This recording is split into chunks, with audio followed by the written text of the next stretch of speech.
If you've got a mountain of fabric scraps and no clue what to do with them, stop right here. Today I'm showing you 4 genius scrapbuster ideas that will change the way you see your leftovers. Dump out your scrap bin because we are using even the tiniest scraps in these projects. We'll use your leftover quilt blocks, strips, and the teeny tiny scraps of your favorite fabrics that you can't get rid of. These projects are beginner friendly, quick to sew, and so pretty when they're done. So grab your scrap bin, warm up your sewing machine, and let's dive into these gorgeous projects. First up, I'm going to show you how to make this really pretty scrap map wall hanging. This is a project that I first made about 11 years ago, and it has been something that I've loved ever since. It is so fun to make this, and you can use so many different fabrics and even really tiny scraps for some of the states.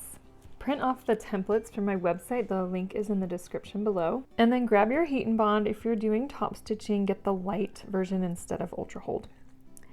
So now we're going to go ahead and cut out the templates with a rough cut around each of the states. The first step is to cut a piece of heat and bond for each state. We want to cut it with the glue side up since that is going to stick to our fabric. So there's a paper side and a glue side. We need a piece of fabric and a piece of heat and bond that will fit each state. So grab your template and you can cut these 2 layers out together. You'll want to use fabric scissors for the fabric and then paper scissors for the heat and bond. And then use your iron to fuse the heat and bond adhesive to the fabric. Once it cools, peel off the paper backing and you'll see the shiny adhesive on there. Then pin your state to the fabric and cut it out, making sure to get all the details. Some states are harder than others, and the best way to do this is with sharp scissors, so make sure your scissors are sharp and be patient as you go around each of the little shapes of each state. Cutting out all 50 states will take a while, so put on a show or a movie or listen to an audiobook until you have all your states done. Pin your state template onto your piece so you don't forget what state it is, and then keep cutting these out until you're all done. Cut a piece of canvas or fabric for the backing. It should be at least 18 inches tall by 22 inches wide. And then we're going to start laying the states down. Leave about 4 or 5 inches on the left side of California. We're actually going to move this over later, but first we're going to get a good layout before we start pressing our map down. Page 4 of the templates has a layout guide, which is just a map. And I like to start with the West Coast since the states are bigger and a little bit easier to fit together. So these all kind of will connect like a puzzle. You can overlap the states a little bit or leave a little space in between. Either way will be really pretty. And then once you have it laid out, I like to kind of lay it out further to the right and then move states over as you press them down. The iron will secure your state to the map, so make sure it's in the right spot before you press it down. The final map will have about 3 inches on the side. I always recommend doing the canvas backing bigger than you think. That way you can trim it down and have more flexibility. So keep pressing the states together, making sure all their lines and curves match up. And once you have finished that, give it a good final press. You can add Alaska and Hawaii at the bottom if you want. And then an optional step is to top stitch the states. I like to do this because I feel like it makes the lines of the states pop a little bit.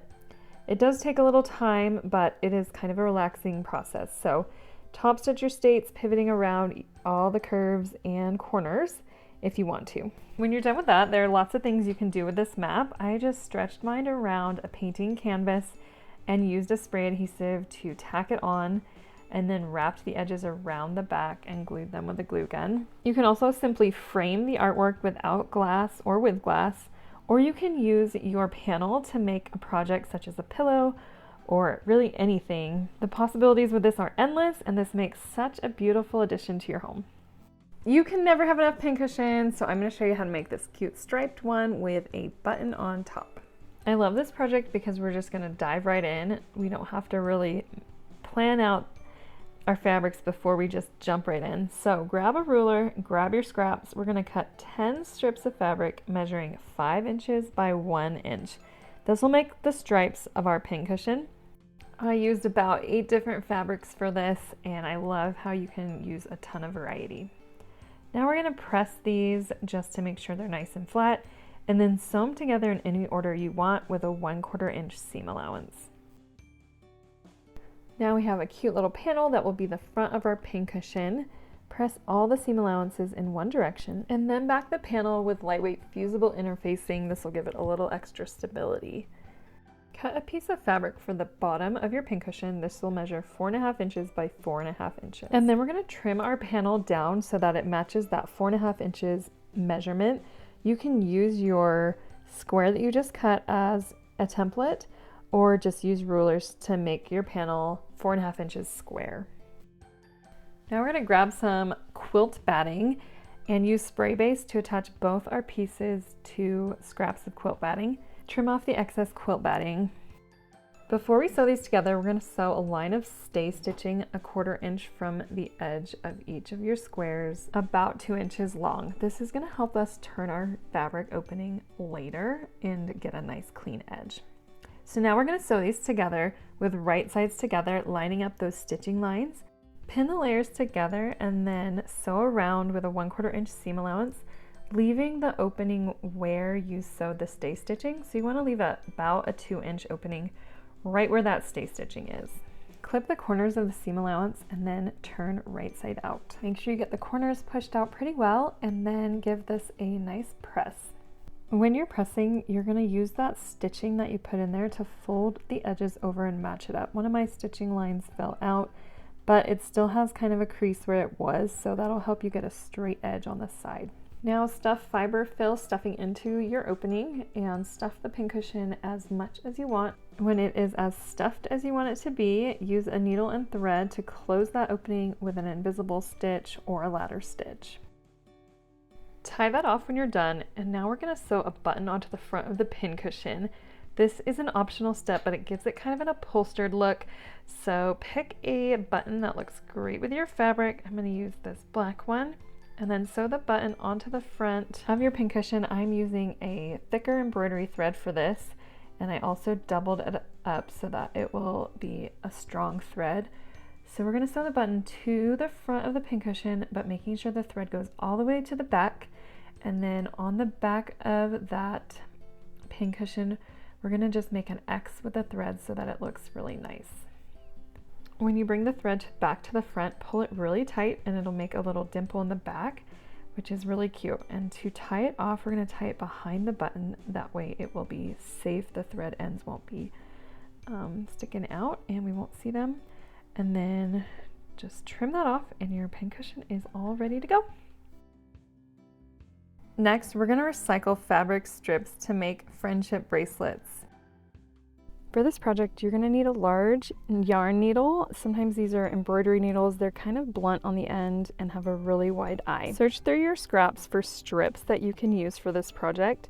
And we're going to tear the strips in 1/2 inch wide strips. So you're going to want to just straighten up your fabric first by tearing some of that off. And then once you have a clean, straight edge, you can tear more strips. These don't have to be as long as I made them, but I made them extra long so that I can trim them down later.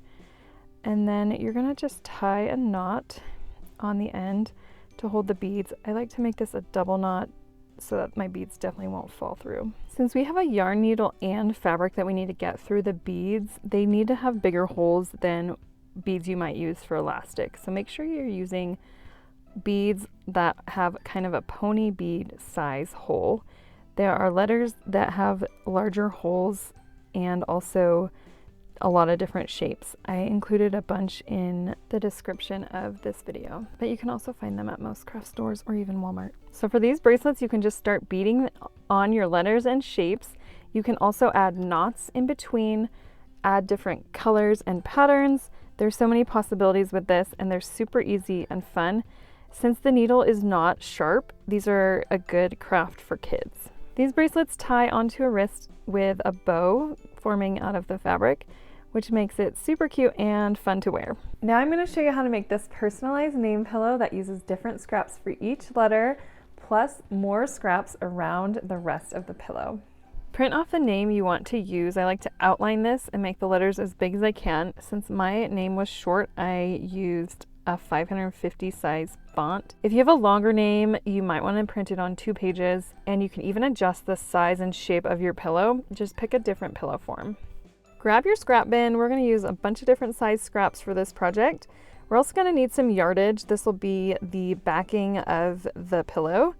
And then Heat and Bond Sewable Light. This is a sewable adhesive that won't gum up your needle. We're going to start by cutting a piece of fabric for the letters to be sewn to. So if you have one sheet of paper with your name on it, you can use that as the pattern piece for this panel. If you're using 2 or more pages, you can tape them together and then cut a piece of fabric as big as the paper. Now cut out your letters using paper scissors to create individual templates for your fabric. First, we're going to cut out a piece of Heat and Bond for each letter. So make sure you have a piece big enough for the letter you're using, and then fuse that to the back of a scrap of fabric. Once that's cooled, you can peel off the Heat and Bond backing. If you want, you can trim off the excess fabric right now, or just make sure your letter is on the fabric that has the Heat and Bond on the back when you cut it out. I like to just trim off that extra and then go ahead and pin the letter to the top of the fabric. Now we're going to cut the letters out. You can use plain scissors or use pinking shears. I got these cute scalloped edge pinking shears. So when you cut with pinking shears, make sure the point of the scallop is at the line of the letter. That will help define the letter, but also leave you with a cute scalloped edge. Cut out all of your letters, and then we're going to arrange them on our panel. Line up and center your letters on your panel, and then press them down to hold them in place. Now we're going to use the sewing machine to top stitch around the letters. If you have done scalloped edges, we're going to go right about where the line was on the pattern piece. So right below the scallop where the points hit is where we're going to do the top stitching. That will give us that letter definition that we want and also keep our fabric in place. If you didn't do scallops, just do the lines about 1/8 of an inch from the edges of your fabric. After all of your letters are attached, we are going to start improv sewing around the panel to make it big enough for our pillow form. This is really fun because there's no pattern. We're just going to sew on panels and strips and continue squaring it up and adding more fabric until it's big enough for our pillow form. So you can use pieces of fabric put together to create strips. I found this is a piece of trimmed off quilt block that I had in my scrap drawer. You can use quilt blocks, you can use any pieces that you can find to create almost a log cabin sort of pattern around this panel. Just make sure after each addition you press it well and then square it up so that you're working with straight lines. Continue adding piece strips or full strips around your panel until the measurements are approximately 1 inch larger than your pillow form in both the width and the height. So I'm using an 18-inch square pillow form, so I want my panel to be about 19 inches by 19 inches. I made my panel larger than needed and then trimmed it down. Make sure to center the name panel when you trim it up. Once you have your front panel ready, spray baste a layer of batting behind it, and then repeat the same process with a layer of lining fabric. You can trim off the excess batting before you do that if you want.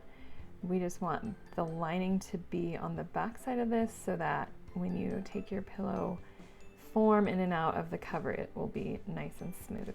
We're going to do a simple envelope backing. So for a 20-inch pillow form, cut 2 pieces that are 24 inches by 19 inches. And then we're going to fold them in half so they measure about 12 by 19 inches. Sew along that top fold to hold in place. Repeat with both pieces. Now we're going to grab our front panel and place the back pieces on top, right sides together. These are going to overlap in the center, and then we're just going to pin this on and sew all the way around the pillow with a 1/2 inch seam allowance. The opening in the middle will be how we turn it, so you don't need to leave an opening. Once you've sewn it, just trim the corners a little bit at the seam allowances and then turn right side out. After turning, you can give your pillow a final press and then it is ready to be stuffed with a pillow form. So cute. This makes a wonderful gift for the holidays, and I know I'll be making a few more because now all my kids want them. Thanks for sewing with me today. For more great scrap projects, click the video above.